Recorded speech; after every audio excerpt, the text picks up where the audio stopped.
Pahayag 21. Ang bagong langit at ang bagong lupa. Pagkatapos nito, nakita ko ang isang bagong langit at isang bagong lupa.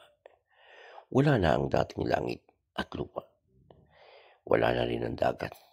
At nakita ko ang banal na lungsod, ang bagong Jerusalem, na bumababa mula sa langit, buhat sa Diyos, gaya ng isang babaeng ikakasal.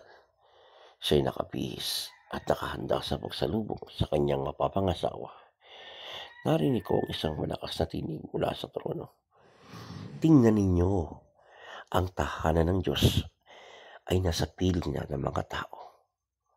Naninirahan siyang kasama nila at sila'y magiging bayan niya. Diyos mismo ang makakapiling nila at siya ang magiging Diyos nila. At papahirin niya ang bawat luha sa kanilang mga mata.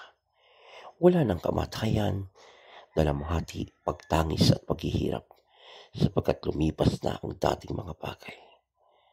Pagkatapos ay sinabi ng nakaupo sa trono, "Pagmasdan ninyo, ginagawa kong bago ang lahat ng bagay."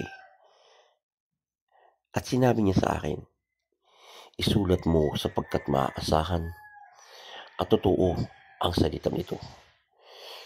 Sinabi rin niya sa akin, "Naganap na, ako ang Alpha at ang Omega, ang simula at ang wakas. Ang sino mang mauuhaw ay bibigyan ko ng tubig na walang bayad mula sa bukal na nagbibigay buhay. Ito ang makakamtan na magtatagumpay. Ako'y magiging Diyos niya at siya na may magiging anak ko. Subalit para naman sa mga duwag, mga taksil, mga gumagawa ng mga asuklam-suklam na bagay, mga mamamatay tao, mga nakikiapid, mga mangkukulam, mga sumasamba sa Diyos-Diyosan, at sa lahat ng mga sinungaling, ang magiging bahagi nila ay sa lawa ng nagliliyab, apoy at asupre.